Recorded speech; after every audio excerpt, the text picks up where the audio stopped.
Can you speak English confidently? Will you clear your exam? Should you worry? Dear students, आपने notice किया हम रोजाना ऐसे sentences बोलते हैं, लेकिन क्या आपने इनमें छुपे हुए पावरफुल वर्ड्स को नोटिस किया? नहीं। आज का हमारा टॉपिक पावरफुल वर्ड्स को अंडरस्टैंड करने का ही टॉपिक है। Let us meet the family of modals. Welcome back to revision crash course for 30 days learning of grammar. I'm your coach Mangat ma'am, and today we are jumping into a very powerful topic which is very important for the examination, and that is modals. First of all, pronunciation check कीजिए। 90% बच्चे इसको गलत बोलते हैं।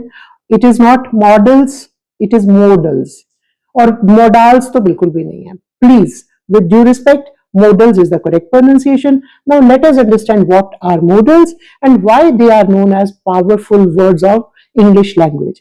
इसके बाद आपके जो कॉन्फिडेंस में जंप आने वाला है वो आप खुद नोटिस कर सकोगे। So let us understand modals होते क्या हैं। Modals are वो स्पेशल हेल्पिंग वर्ब्स जो हमारी फीलिंग्स, पावर, कॉन्फिडेंस और सिचुएशन दिखाने के लिए यूज किए जा सकते हैं। Modals are in fact helping verbs, एक काइंड ऑफ हेल्पिंग वर्ब्स है, लेकिन इनका काम क्या है? ये शो करते हैं एबिलिटी, रिक्वेस्ट, एडवाइस, ड्यूटी या पॉसिबिलिटी। और ये होते कैसे वर्ड्स है? ये वर्ड्स ऐसे होते can, could, may, might, will, would, should, must. आप लोग इनको सेंटेंसेस में यूज तो करते हो, लेकिन क्लैरिटी कम है। सो मॉडल्स का मतलब आज के बाद क्लियर होना चाहिए। These are also helping verbs but they have special power.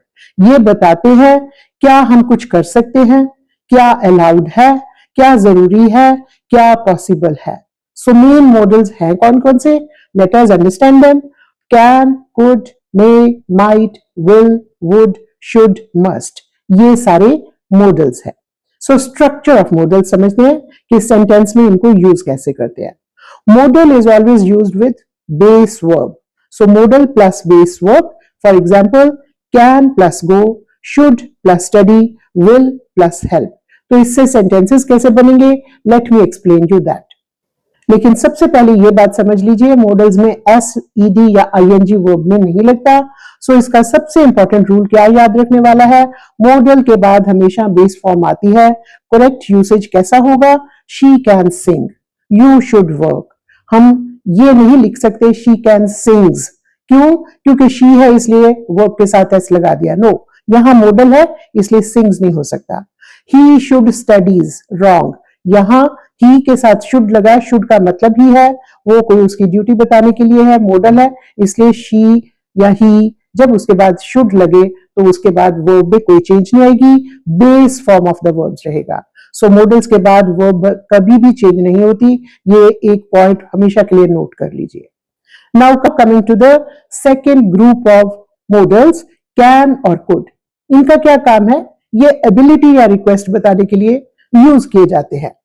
Can ability या इनफॉर्मल रिक्वेस्ट के लिए यूज किया जा सकता है, और कुड पोलाइट रिक्वेस्ट के लिए या पास्ट एबिलिटी के लिए। For example, I can swim, ये मेरी एबिलिटी है, मैं स्विम कर सकता हूं या कर सकती हूं। कुड यू हेल्प मी, अब यहां ये एक इनफॉर्मल रिक्वेस्ट है, आप अपने फ्रेंड्स के साथ, फैमिली मेंबर्स के साथ ऐसे सेंटेंसेस यूज करते हो। सो कैन का यूज होता है एबिलिटी के लिए, नॉर्मल रिक्वेस्ट के लिए, और कुड का यूज होता है पोलाइट बनने के लिए, यानी पास्ट एबिलिटी दिखाने के लिए या पोलाइट बनने के लिए। Could you please explain again, अब ये यहां पे आपको पोलाइटनेस दिखाने के लिए सेंटेंस में कुड यूज हुआ। साउंड देखिए कितना पोलाइट लग रहा है। अगर आप इस चीज को ही पकड़ लो तो आपके कम्युनिकेशन स्किल्स में 4 चांद लग जाएंगे। Please try to understand, English is a very polite language. Try कीजिए जितना भी हो सके मॉडल्स का पावरफुल यूज अपनी लैंग्वेज में, स्पोकन स्किल्स में जरूर लाइए। नेक्स्ट है मे एंड माइट, परमिशन या पॉसिबिलिटी के लिए। मे हमेशा परमिशन के लिए यूज होता है, माइट यूज होता है वीक पॉसिबिलिटी के लिए।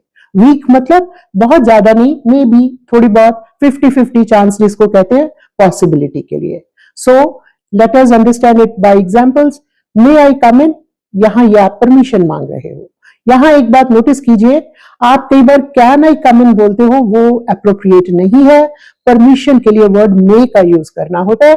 अगर आप कहते हो कैन आई कम इन, तो वो आप अपनी एबिलिटी को क्वेश्चन कर रहे हो कि क्या मैं चल के अंदर आ सकता हूं? नहीं, परमिशन के लिए मे का यूज करना है। अब दूसरा पॉइंट हमने जो इसके कंपैरिजन में अभी देखा, माइट यूज होता है पॉसिबिलिटी के लिए, वीक पॉसिबिलिटी के लिए। इट माइट रेन, लगता है बादल है, हो सकता है शाम तक बारिश आ जाए। सो फिर से एक बार नोटिस कीजिए, मे का यूज होता है परमिशन के लिए, may I sit here ma'am. Might का मतलब होता है शायद आज बारिश हो सकती है, यानी 100% श्योर नहीं, पर वीक पॉसिबिलिटी है, हो भी सकती है, नहीं भी हो सकती। नेक्स्ट हमारा जो पेयर है that is will and would. इसमें क्या है, ये फ्यूचर और पोलाइटनेस के लिए यूज होता है। फ्यूचर टेंस यानी आने वाला समय, पोलाइटनेस मतलब जब आप अपने सेंटेंसेस में, अपनी लैंग्वेज में पोलाइटनेस दिखाना चाहे। सो विल का यूज कैसे होता है, फ्यूचर के लिए या कोई प्रॉमिस के लिए। वुड का यूज पोलाइटनेस के लिए या कोई हैबिट इन द पास्ट। अब आप इसको ध्यान से समझिए, आई विल हेल्प यू, अब यहां क्या हो रहा है, ये प्रॉमिस कर रहा है। वुड यू लाइक टी, अब यहां ये क्या कर रहा है, ये एक पोलाइटनेस दिखाने के लिए वर्ड यूज हुआ। विल फ्यूचर दिखाता है, I will complete my homework, यहां ये फ्यूचर का टाइम बताने के लिए विल का यूज हुआ। वुड पोलाइट वर्जन है, वुड यू प्लीज रिपीट, इसको दोबारा बताने के लिए, बोलने के लिए वुड का वर्ड यूज हुआ, रिपीट कर दीजिए प्लीज। सो एग्जाम में बहुत यूजफुल है, अगर आप इस बात को नोटिस करो और हमेशा के लिए याद रखो। अगला जो हमारा पेयर है that is should and must. Advice and duty बताने के लिए। कैसे, शुड आपका हमेशा एडवाइस बताता है, you should obey rules, you should respect your parents. और मस्ट क्या बताता है, मस्ट स्ट्रॉन्ग ड्यूटी के लिए, I must reach there in time, I must love my country, ये हमारी ड्यूटी है, ये हमारा स्पेशल वर्ड है जो बताता है कि हम इसके लिए ऑब्लिगेटेड है, मस्ट है, ड्यूटी है। एक सिंपल एग्जांपल से समझाती हूँ, you should revise your homework daily, ये सिंपल शुड का यूज है। अब दूसरा देखिए, you must wear uniform for the school, school में यूनिफॉर्म पहन के जाना वो आपकी ड्यूटी है। सो शुड सजेशन के लिए, you should practice speaking in English, must strong rule के लिए, you must carry your ID card in the examination hall. So difference हमेशा समझने के लिए नोटिस कीजिए, शुड सॉफ्ट होता है, मस्ट स्ट्रिक्ट होता है। तो अब मैं इसके बाद आपको कुछ कॉमन मिस्टेक्स बताना चाहती हूँ जो मैंने जनरली नोटिस किए हैं आपके यूसेज ऑफ मॉडल्स में। क्या है, he can sings, no sorry ये गलत है, he can sing, sing verb की बेस फॉर्म रहेगी, एस नहीं लग सकता। शी मस्ट टू गो, अब जनरली बच्चों का वो दिमाग में चलता है कि वर्ब से पहले टू लगना चाहिए इसलिए टू गो कर देते हैं, नहीं, ये यहाँ पे रॉन्ग है। I will to study, to verb के पहले आना चाहिए, यहाँ पे ये भी रॉन्ग है। इसकी जगह कैसे सेंटेंसेस होने चाहिए विद मॉडल्स, ही कैन सिंग, ये उसकी एबिलिटी है, शी मस्ट गो, ये उसको जाना चाहिए, उसकी ये ड्यूटी है, आई विल स्टडी, ये मेरा प्रॉमिस है। सो ये वर्ड्स ऐसे सेंटेंस में यूज करके मीनिंग बताते हैं। स्टूडेंट्स यहां सबसे ज्यादा गलती करते हैं, याद रखो, modals plus to plus verb is गलत, modal plus changed verb is गलत, सो सिर्फ modal plus base verb is right.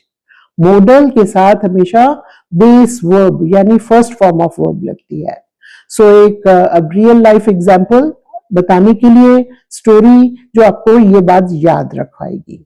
छोटी सी स्टोरी सुनो, रोहित सोचता है I can pass this exam, I should revise, I must focus, I will succeed, और result ही passed, exam pass हो गया। सो मॉडल सिर्फ ग्रामर नहीं, माइंड सेट बनाते हैं। Please use models carefully because these are very powerful. So एक बार क्विक रिकैप के लिए, कैन और कुड एबिलिटी या रिक्वेस्ट के लिए, मे माइट परमिशन या पॉसिबिलिटी के लिए, विल वुड फ्यूचर पोलाइट या फ्यूचर या पोलाइटनेस के लिए, शुड एंड मस्ट एडवाइस या ड्यूटी के लिए। तो can could power and politeness, may might permission and chance, will would future and respect, should must advice and rules के लिए यूज कीजिएगा। And in the end I want to give you a small homework जो अभी आप मेरे सामने यहाँ करेंगे और अपने आंसर्स को प्लीज कमेंट में लिखिए। सो ये स्लाइड पे आपको कुछ सेंटेंसेस लिखे हैं, मॉडल से इनको भरिए और मेरे को बताइए। I dash speak English. Number 2, you dash study daily. Number 3, dash I come in. So comments में अपने आंसर लिखिए और उसके बाद हम चेक करते हैं आपने आंसर्स क्या लिखे हैं। सो कमेंट में अपने आंसर्स लिखिए and let me know what are your answers. With that, love from my side.